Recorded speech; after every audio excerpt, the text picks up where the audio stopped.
जय हिंद दोस्तों हम लोग सीटेट 2023 के लिए मैथ के क्वेश्चनों को कंप्लीट कर रहे हैं। यहाँ पर दोस्तों सीटेट के जो क्वेश्चन हैं वो बिल्कुल बेसिक तरीके से लगाए जाते हैं। तो आइए वीडियो को शुरू करते हैं और देखते हैं आज के कौन से क्वेश्चन हैं। पहला क्वेश्चन है, यदि x बराबर 1/2 की पावर -2, ठीक है, फिर भाग लगा है 2/3 की पावर -3 है, तो x का व्युत्क्रम क्या होगा। मतलब जो x का मान निकलेगा उसका व्युत्क्रम क्या होगा। व्युत्क्रम मतलब होता है उल्टा, अंश को हर और हर को अंश करके लिखना होता है। तो देखिए सबसे पहले तो x का मान निकालने के मतलब हम इसी को सॉल्व करेंगे। x बराबर देखो 1/2 की पावर -2 है, तो जब कभी भी किसी की पावर माइनस में होती है तो उसको प्लस करने के लिए उसका व्युत्क्रम करते हैं। तो यहाँ पर 2/1 हो जाएगा, ये हो जाएगा आपका 2/1। अब इसकी पावर हो जाएगी आपकी +2, ठीक है। फिर भाग लगा है, यहाँ पर 2/3 है, इसकी पावर भी माइनस में लगी तो इसको भी करेंगे हम 3/2। अब इसकी पावर हो जाएगी आपकी +3। क्लियर। अब देखो अगली लाइन में क्या होगा, यहाँ पर 2 की पावर नीचे से कोई मतलब नहीं रहेगा, 2 की पावर 2 करेंगे, 2 2 दूना 4 हो जाएगा। यहाँ पे लगा है भाग, यहाँ पर देखो 3 की पावर 3 करेंगे और 2 की पावर 3 करेंगे तो ऊपर हो जाएगा 3 की पावर 3 मतलब 3 3 9 तो 27 हो जाएगा। नीचे हो जाएगा 2 दूना 4 दूना 8, तो नीचे 8 हो जाएगा। अब देखो भाग लगा है तो क्या करेंगे हम, 4 से, अब भाग तो सॉल्व नहीं होता है, भाग को हम इनडायरेक्टली सॉल्व करते हैं गुणा करके। तो यहाँ गुणा करेंगे, इधर का व्युत्क्रम करेंगे, तो ये 8/27 हो जाएगा। क्लियर। अब देखो ये आया है आपका x की वैल्यू, यहाँ पे कुछ कट तो रहा नहीं है, तो x बराबर आपका आ गया, ये x बराबर यहाँ से देखो इनको मल्टीप्लाई कर लेंगे तो 8 चक्कू 32 और नीचे आ गया आपका 27, ठीक है। तो x का मान आ गया 32/27। अब उसने कहा है कि x का व्युत्क्रम क्या होगा, तो जो x का मान ये है 32/27, इसका व्युत्क्रम करेंगे। व्युत्क्रम मतलब अंश को हर और हर को अंश बनाएंगे, तो यहाँ पर हो जाएगा 27/32। यही इस क्वेश्चन का आंसर हो जाएगा, ठीक है। तो यहाँ पर दोस्तों हमने क्या सीखा, एक तो व्युत्क्रम क्या होता है और दूसरा अगर किसी की पावर माइनस में होती है तो उसे हम प्लस में कैसे कन्वर्ट करते हैं, ये दो चीज़ें हमने यहाँ पे सीखी। चलिए दोस्तों अगला जो क्वेश्चन है वो दे रखा है, एक घन का संपूर्ण पृष्ठ 600 वर्ग सेंटीमीटर है, ठीक है, तब इसके विकर्ण की लंबाई ज्ञात करना है। एक घन है, घन आप जानते होंगे जिसकी लंबाई चौड़ाई और ऊंचाई सब बराबर होती है, ठीक है। ये एक 3D आकृति होती है, जैसे लूडो का पासा, ठीक है, वो एक घन टाइप की आकृति है। तो इसका संपूर्ण पृष्ठ, अब संपूर्ण पृष्ठ क्या होता है, जिसके देख घन जो होता है कुछ इस टाइप से होता है, आपको हम बना के दिखाते हैं, ये कुछ इस टाइप से घन बना होता है। अब संपूर्ण पृष्ठ का मतलब ये है इसके कितने पृष्ठ होते हैं, ये घन बन गया। तो देखिए इसमें 6 पृष्ठ होते हैं, एक आगे एक पीछे एक दाएं एक बाएं एक ऊपर और एक नीचे, 6 पृष्ठ होते हैं। तो ये देखिए और हर एक पृष्ठ का जो क्षेत्रफल होता है वो बराबर होता है। तो जो संपूर्ण पृष्ठ इसका होता है, जो घन का संपूर्ण पृष्ठ होता है वो होता है, अगर इसकी लंबाई अगर l है, घन की लंबाई l है, देखिए विकर्ण की लंबाई पूछ रहा है वो अलग है, यहाँ पर घन की लंबाई मान लेते हैं l है, तो ये हो जाएगा 6, क्योंकि 6 फलक होती हैं, और l²। अब l² क्या होता है, क्योंकि जो इसकी देखो जो सामने वाला एक जो इसकी फलक देखेंगे, जो एक इसका एरिया देखेंगे, एक जो इसमें देखे 6 भाग होते हैं, तो एक फलक जो होता है ये यल है तो ये भी यल होगा, तो यल एल का स्क्वायर हो जाएगा। ये देखो वर्ग बना तो वर्ग का क्षेत्र होता है भुजा स्क्वायर, तो ये हो जाएगा l²। एक का होता है l², तो 6 भुजाएं हैं तो 6l² हो गया, इसलिए संपूर्ण पृष्ठ होता है 6l²। अब यही मान उन्होंने कहा है कि ये है 600 वर्ग सेंटीमीटर, ठीक है। अब देखो यहाँ से हम क्या निकाल लेंगे, यल, देखो तो ये 6 चला जाएगा इधर, तो ये l² बराबर हो जाएगा 600/6, इसे काटेंगे तो एक बार जाएगा तो ये हो जाएगा आपका 100। l² का मान 100 है, तो l बराबर क्या हो जाएगा 100 है यहाँ पर, ठीक है। तो यल यहाँ पर स्क्वायर हटेगा तो इधर लग जाएगा रूट, तो ये हो जाएगा आपका 10। मतलब जो इसकी वर्ग की लंबाई आ गई वो आ गई 10 सेंटीमीटर, ठीक है, 10 सेंटीमीटर। अब कह रहा है इसका जो विकर्ण होता है, दोस्तों विकर्ण क्या होता है, जैसे कोई घन के आकार का है तो इसमें एक कोने से दूसरे अपोजिट वाले कोने से, ये पीछे वाला कोना है तो इससे आगे वाले नीचे वाले आगे कोने में इसमें एक बड़ी से बड़ी रॉड रखें, ठीक है, तो समझ लो वो इसका विकर्ण होता है। तो विकर्ण क्या होता है, इसका जो घन का विकर्ण होता है वो होता है आपका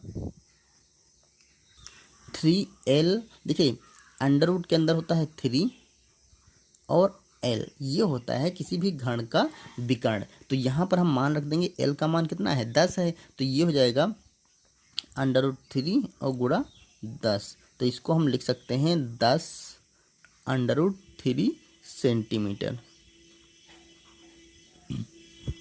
यही हमारा इस क्वेश्चन का आंसर हो जाएगा। तो दोस्तों ये फार्मूला आपको याद कर रखना है कि घन का विकर्ण जो होता है वो √3 इंटू भुजा ऐसा कह सकते हैं, और जो इसका संपूर्ण पृष्ठ होता है 6L², जहाँ पर एल क्या होती है घन की भुजा होती है। ओके, तो चलिए अगले क्वेश्चन की तरफ चलते हैं।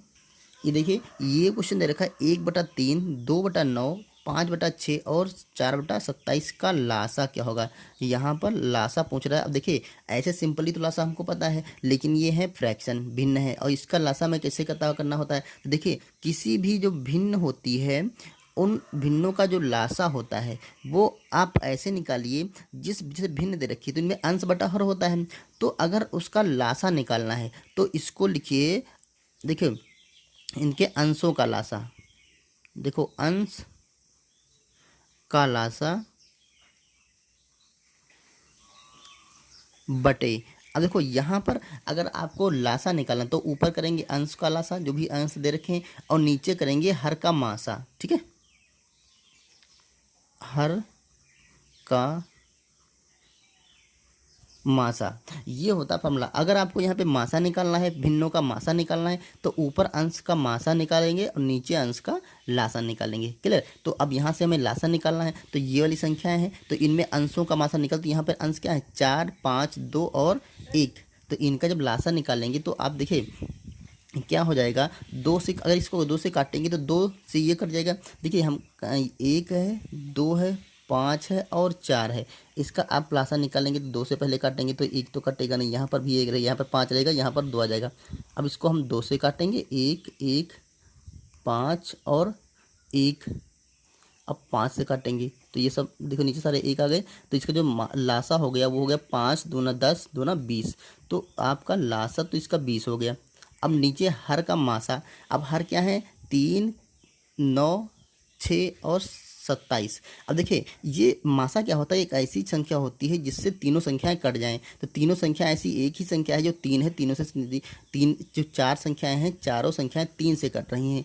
3 3 9 और 3 दूना 6 और 3 9 27। ठीक है, 3 1 3, और कोई ऐसी संख्या नहीं जिससे चारों संख्या कट जाएं, तो यही इसका हो जाएगा मासा। तो यहाँ पर मासा हो जाएगा 3। तो यही हमारा इस क्वेश्चन का आंसर हो जाएगा। जो भिन्न दे रखी है उसका लासा क्या हो गया, यहाँ ले सकते हैं लासा बराबर 20/3। ठीक है, चलिए नेक्स्ट क्वेश्चन करते हैं। यहाँ पर दे रखा है 2/3, 1/2 और 3/4 में से सबसे बड़ी भिन्न कौन सी है। सबसे बड़ी भिन्न हमसे पूछ रहा है। ठीक है, सबसे बड़ी भिन्न वह होती है, देखिए अगर आपके सबके हर बराबर होते हैं तो ऊपर अंश जो भी बड़ा होता है वो बड़ा हो जाता है, और जो छोटा होता है वो छोटा हो जाता है। और दूसरा तरीका ये होता है, अगर भिन्नों के अंश बराबर हैं और हर छोटे बड़े हैं तो अंश हर में जो सबसे छोटा होता है वो सबसे बड़ी भिन्न होती है, सबसे बड़ा होता है वो छोटी भिन्न हो जाती है। लेकिन इस क्वेश्चन में ऐसा नहीं है, ना तो अंश बराबर है ना तो हर बराबर है। तो हमें क्या करना है, इसको कई सारे तरीके होते हैं। देखिए हम 2 तरीके इसके बताएंगे, 2/3 और लिखा है 1/2 और लिखा है 3/4। अब हमें क्या करना है, आपको आसान सा तरीका अगर ये लग रहा है, देखें इन जो भिन्न है उनको क्रॉस मल्टीप्लाई कर दीजिए। ठीक है, इसके अंश को इसके हर से, इसके अंश को इसके हर से मल्टीप्लाई करेंगे तो देखिए यहाँ पर बनेगा 2 दूना 4 और 3 एकम 3। अब देखो 4 बड़ा है कि 3 बड़ा है, 3 तो छोटा है, 4 बड़ा है। इसका मतलब हो गया ये वाली भिन्न हमारी हो गई बड़ी और ये वाली भिन्न हो गई हमारी छोटी। तो इसे हटा देंगे क्योंकि हमें बड़ी भिन्न लेना है। तो बड़ी भिन्न से अब इसकी कंपेयर हम करेंगे अगली भिन्न से। तो ये 3/4 है, तो यहाँ 3/4 से करेंगे। मैं देखो यहाँ पर लिख देते हैं 2/3। अब इसको फिर से क्रॉस मल्टीप्लाई कर लेंगे, तो यहाँ से जब क्रॉस मल्टीप्लाई करेंगे तो 3 3 9 हो जाएगा। तो यहाँ पे क्या आ जाएगा आपका 9, और यहाँ पे आएगा 2 4 दूना 8। तो यहाँ पे बन गया 8। अब देखिए कौन सी बड़ी हो गई, 8 बड़ा है या 9 बड़ा है। तो ये 9 बड़ा है, इसका मतलब हमारी ये वाली भिन्न क्या हो गई बड़ी, ये वाली हो गई छोटी। तो यहाँ पर हम लिख सकते हैं कि 3/4 भिन्न क्या है सबसे बड़ी।